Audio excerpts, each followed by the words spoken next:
Hello and welcome back to another episode about microphones. And this is a bit of an odd one. Now, at first glance, that looks like a microphone that's normally an extremely expensive product. But it's not actually a fake one. If you buy Schoeps microphone, especially one with the MK4 cartridge, you're spending a huge amount of money. And this isn't one. It doesn't actually pretend to be one.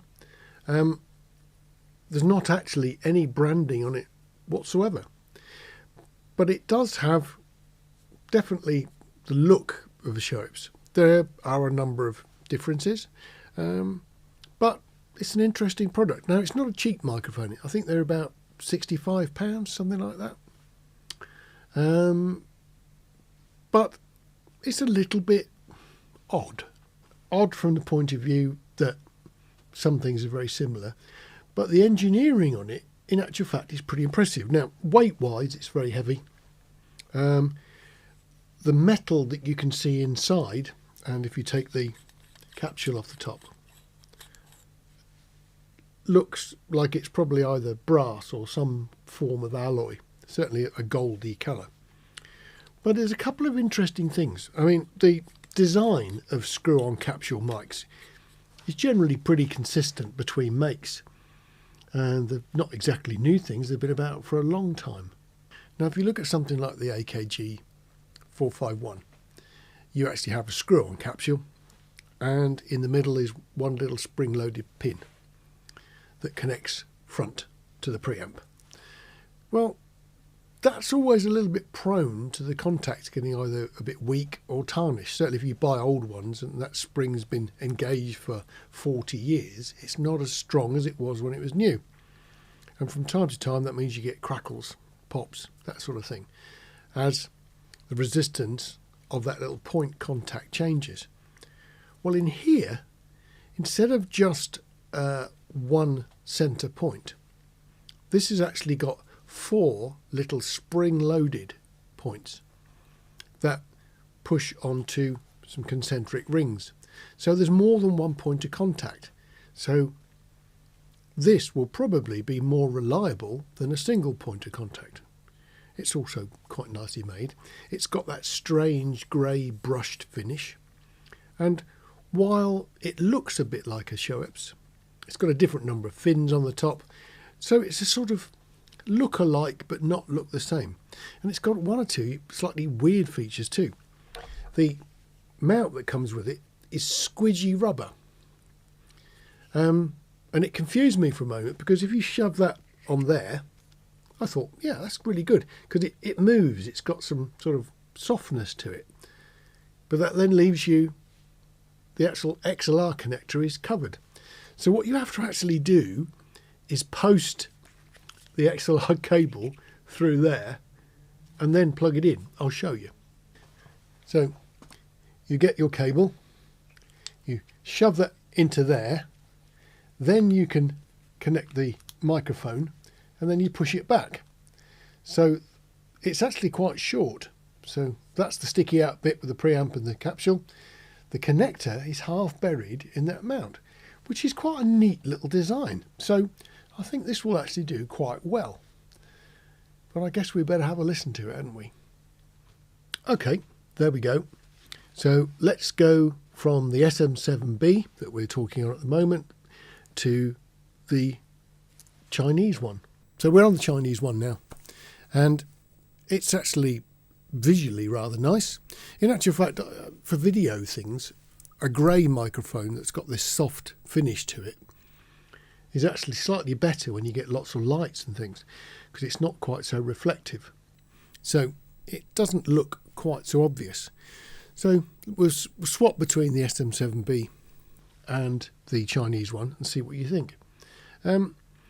It's not a hugely sensitive microphone. I've had to turn the gain up. On a scale of 1 to 10, it's on 7. So it's more akin to a dynamic, really, in terms of its output. But I must admit, I do quite like the look of it. And it's like an interesting product, isn't it? So it's not pretending to be a Schoeps. It's just pretending to be something that looks vaguely like one. And I can get my head around that slightly better than, you know, an out-and-out fake that's clearly designed to fool a few people. This isn't going to fool anybody because it's not pretending to be it. And the packaging itself doesn't actually have any branding on it at all.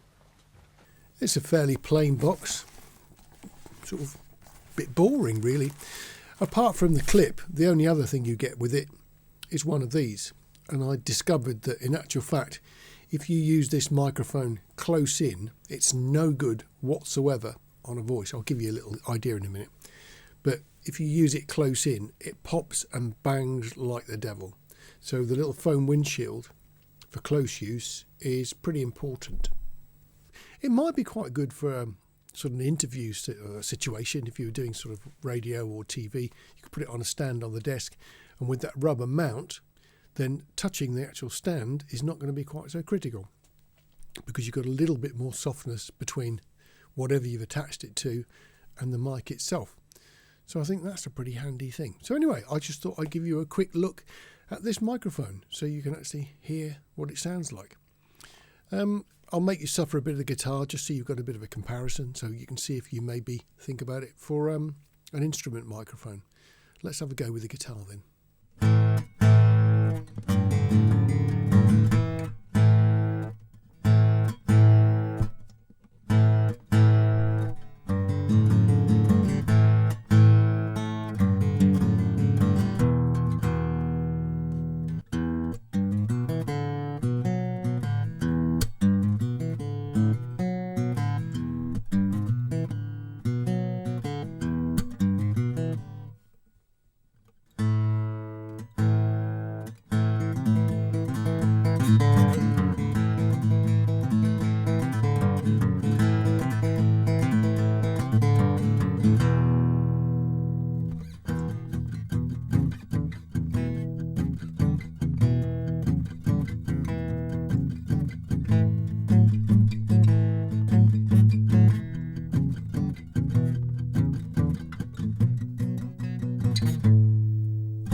So there we go. I have to say I quite like this. It really isn't much cop for close-in speech, but it will do lots of other things rather nicely. So I think for the price that I paid, about 65 quid, I quite like this microphone. It doesn't have a brand. It doesn't really appear to be a copy because while the capsule's a bit similar, the rest of the housing is nothing like any of the Schoeps range. So they're taking the best bits of a design and sort of run with it.